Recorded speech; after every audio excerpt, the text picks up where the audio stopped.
Alright guys, sa mapagpalang araw sa inyong lahat, mayroon tayong reaction video dito kay Road Trip TV.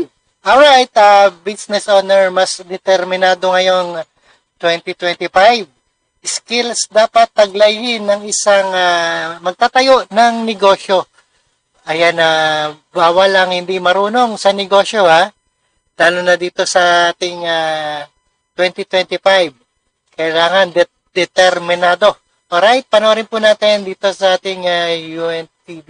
Alright? Amang. So, importante yan. Mentorship. Kailangan ng isang mentor. Alright, panoorin Dahan-dahan natin. muna kasi huwag silang biglang gusto silang pumasok sa isang negosyo pero hindi nakamatch yung skill nila sa negosyo na papasukin nila. May nararapat na taglaying skills o katangian ang isang individual. Ayan ang sasabi ko. Dapat may skills ang maging pagtatayo ng isang negosyo.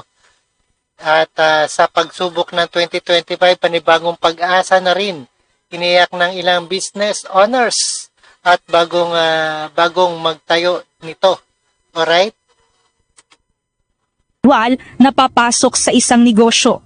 Binigyang diinigo negosyo founder and entrepreneurial advisor Joey Concepcion na dapat match ang skills sa pagbibusiness. Ayan, dapat match ang skills nyo sa pagbibusiness. Tama yan. At approve tayo dyan. Diba? Alright. At hindi biglaan ang pagpasok dito kapag naisipan lamang. So, importante yan. Mentorship. Kailangan ng isang mentor. Kailangan may pera either sa savings niya or umutang sa bangko. And the most important is the market. So, kung ang negosyo nila walang market, Oo, walang market, no? So, balik tayo sa entrepreneur coach. May kinakailangang skills na dapat taglayin na pagtatayo ng negosyo, lalo na ngayong pagpasok ng ang negosyo 2025. kasi mahina, walang ma-attract sa mga Dapat may ma-attract talaga, no? Talagang, ibig sabihin, parang trending. Nasa trending ka ng negosyo. nila. Then, hindi yan mag-succeed. Dagdag pa ni Concepcion. Ako nga, baseball lang Mas trending ang baseball. Mga tuhog-tuhog dyan. Di ba? At tuhog-tuhog. Malakas yan. Ang pagbuo ng business ay nakaayon sa kung ano ang kakayahan, passion o kasanayan ng isang taong nagtatayo o pumapasok dito. Isa na nga rito si Mark Anthony. Ayan, tama yung ginagawa ni Mark. Ayan, proud ako dyan. Lalo na ngayon magsa-summer, kailangan yan. Ayan, malakas yan. Isang barista ng coffee shop sa Maginhawa Food Community sa Quezon City. Aniya, ang pagiging mahilig niya at ng mga kaibigan niyang owner sa kape ang isa sa mga rason sa pagbuo ng konsepto ng kanilang business. From scratch ay bumubuo sila ng sariling recipe sa kanilang titimpla na kape at iba pang inumin. Siyempre, yung bagong concept and bagong coffee shop kami. Gusto Kaya malakas din yan, iced coffee, no? Sa ating, lalo na sa mga Pinoy. Lalo na sa mga bikers. Marami yan. namin na mas makilala yung coffee na sinuserve namin. Gumawa kami ng mga drinks na different sa ibang shops.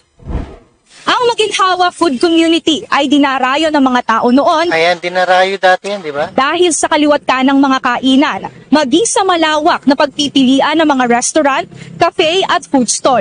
Subalit dulot ng pandemya, bumaba ang bilang ng mga tao na nagpupunta sa lugar, Wala na pandemya, dapat simulan uli natin taglayin natin ang negosyo ngayong 2025. Di ba?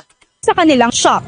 Kaya ang resulta, nagsara ang ilang mga stores at stalls. Habang ang ilan naman ay nagkaroon pa ng rebranding sa kanilang mga negosyo. Ayon kay Mark Anthony, dumating din sila sa puntong sumuko na lamang. Subalit ayon sa kanya, sa business hindi naman talaga laging panalo.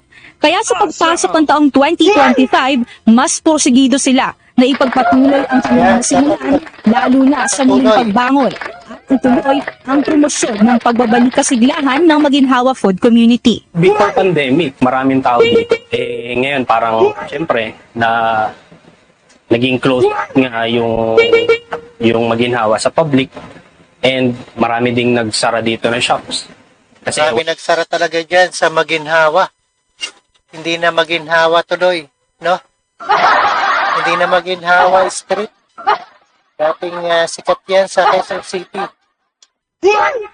wala nang taong wala, medyo konti yung taong pupunta. Sana mas maging masigla pa dito sa maginhawa, lalo na yung food community. Samantala, Dapat makipag-cooperate ang mga nagtitinda ulit dyan sa Maginhawa Street para, ayan, lumaki uli ang business natin dyan.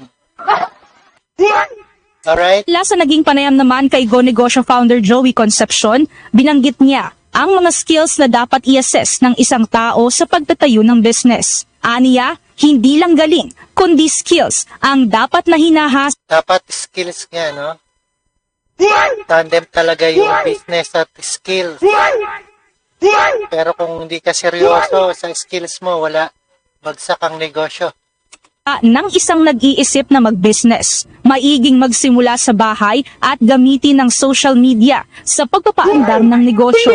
Or to those who don't have any capital, magaling sila magsalita, mag-arte, then to become either a content creator or influencer. So, sa pagiging content creator, kailangan Oo, dapat, lalo na sa mga content creator yan, pinapasikat, di ba? Kasi wala na ngayon ng media. Ayan, mga hindi na sinusunod ang mga media ngayon, mga vlogger na, mga content creator at mga influencer na, di ba? Paano kayo sisikat? Alright? creative. So, nakikita natin ang dami-dami dito na naging successful na. Dagdag ni Concepcion, magsasagawa ang Go Negosyo ng forum sa mga nagpaplano at nais Kaya bigyan ng seminar, no? Paano simulan ng negosyo? Bago ka magtayo ng isang negosyo. matuto hinggil sa mga dapat isaalang-alang sa pagtatayo ng negosyo. All they need to do is when they see it in the newspaper and radio, the venues will be there. And most of the time, it's all in SM, no? So, they should just go to SM. Oo. So, should go to SM. They can register and details are there. Well, as they can register, all the details are there. Mia Alonso, Alright, napanood po natin paano magnegosyo, paano ang technique ay kay Joey.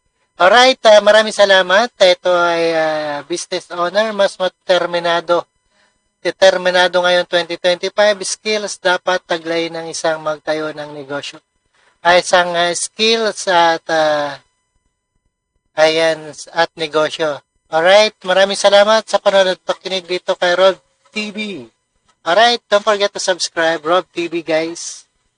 Thank you so much, and this is your friendly neighborhood, Rob TV tayo. Peace out.